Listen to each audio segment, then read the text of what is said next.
Halo guys, kembali lagi bersama gue Giano.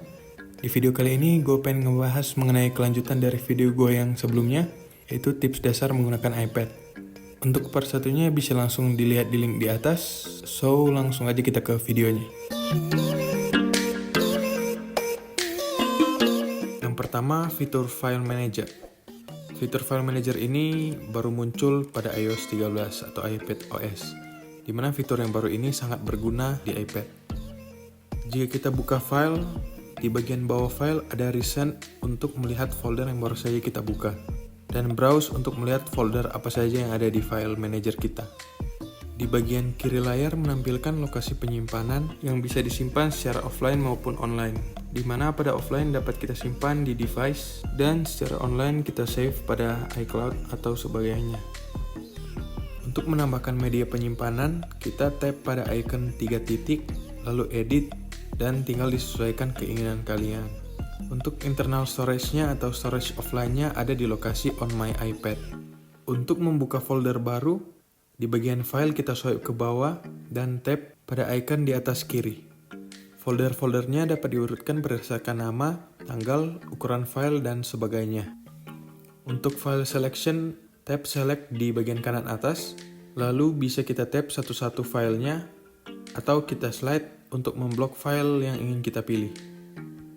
Lanjut ke fitur Notes Gesture. Terdapat gestur-gestur yang sangat membantu ketika kita mengetik di Notes.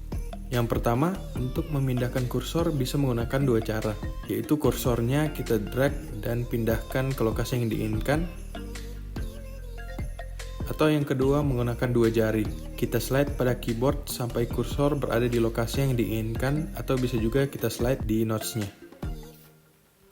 Pada text selection, untuk memblok kata, tap 2 kali pada katanya. Untuk memblok kalimat atau paragraf, tap 3 kali pada katanya. Selain itu juga bisa menggunakan dua jari. Kita slide kursor ke dalam kata yang ingin diblok, lalu dengan dua jari kita tap sekali untuk memblok kata, tap 2 kali untuk memblok kalimat, dan tap 3 kali untuk memblok paragraf. Selain itu juga kita bisa memblok secara bebas dengan cara menarik garis kuning di depan atau di belakang kata, atau bisa juga menggunakan dua jari, slide kursor ke dalam kata, lalu tap 1 kali sampai teks keblok, dan slide ke belakang atau ke depan kata. Selanjutnya gestur menggunakan 3 jari. Di fitur ini kita dapat melakukan action seperti copy, paste, cut, undo, dan redo. Yang pertama, kita blok teks yang diinginkan, lalu kita pinch layar menggunakan 3 jari untuk mengcopy kata, sampai muncul tulisan copy di atas layar. Untuk cut, kita pinch 2 kali secara cepat sampai muncul tulisan cut di atas layar. Sedangkan untuk paste, kita pilih lokasi yang sesuai, lalu dengan 3 jari dibuka seperti ini, hingga tulisan paste muncul.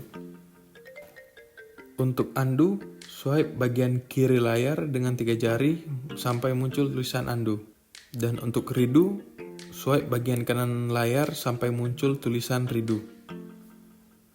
Beralih ke keyboard, kita bisa menggunakan fitur keyboard flick, di mana kita dapat mengakses simbol di keyboard dengan mudah. Caranya pada huruf di keyboard, kita swipe ke bawah.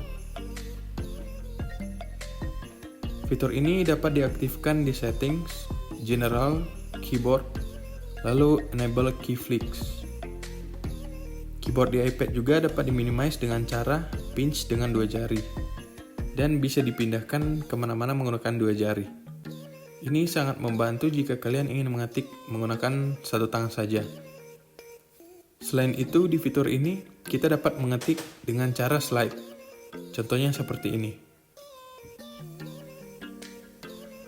Untuk fitur slide ini memang harus dibiasakan, karena lumayan sulit untuk digunakan dan berisiko salah ketik. Namun dapat membantu mempercepat pengetikan kita. Lanjut ke Safari. Di Safari kita dapat mengakses situs dengan 2 versi, yaitu mobile version atau desktop version.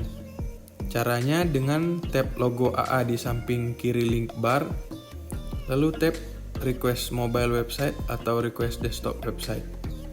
Di sini juga dapat membesarkan huruf pada website bila dirasa terlalu kecil. Saat kita browsing website dan ingin kembali ke paling atas, dibandingkan kita harus scroll lagi ke atas, kita bisa tap di bagian atas screen saja. Untuk kembali ke website sebelumnya atau back, kita bisa tap tombol back di bagian kiri atas, atau cukup swipe bagian kiri layar dengan cepat. Dan untuk move forward, kita tap tombol forward di bagian kiri atas, atau swipe bagian kanan layar dengan cepat.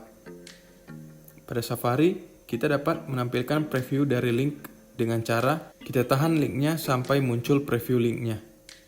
Untuk membuka link ke tab yang lain, kita tap pada Open in Background. Sedangkan untuk membuka ke window yang lain, tap in New Windows.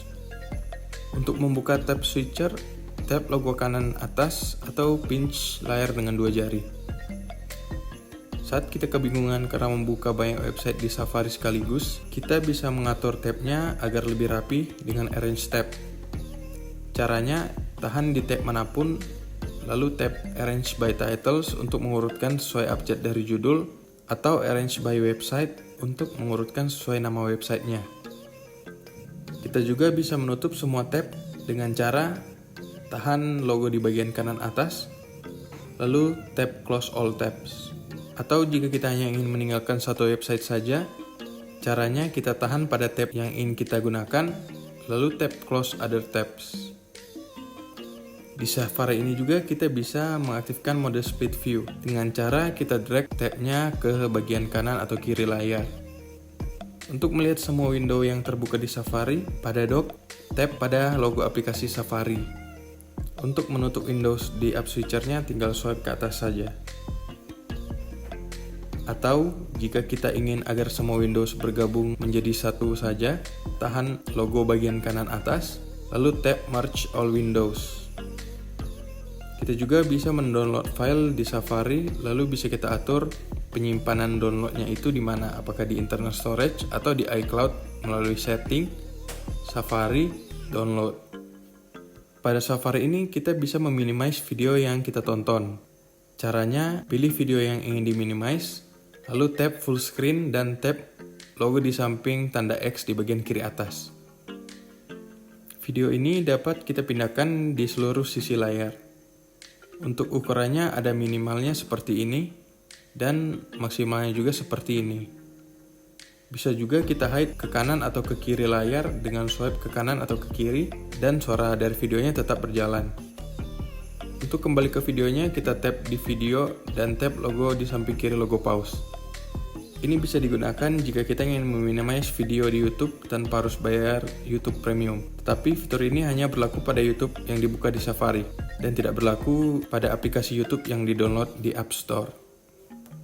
Di Safari ini kita dapat men-screenshot website secara full page. Caranya buka website yang diinginkan, lalu tunggu sampai loadingnya selesai dan kita screenshot. Selanjutnya kita tap pada hasil screenshot dan di bagian atas kita tap pada full page, lalu tinggal di save sebagai PDF file. Jika kalian ingin memindahkan gambar dari Safari atau dari manapun dengan cepat ke notes kalian, caranya gampang. Tinggal screenshot saja, lalu tap hasil screenshotnya dan kita crop atau kita edit sesuai keinginan kita. Lalu setelah itu, kita swipe di bagian bawah layar ke atas dan kita drag hasil editan tadi ke tempat atau ke lokasi yang diinginkan.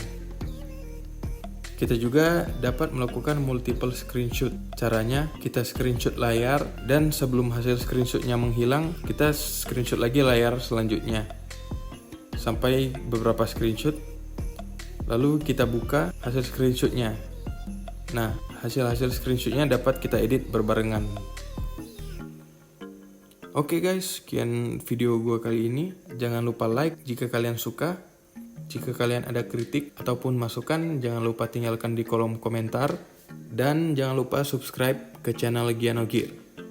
Oke, thank you guys. God bless.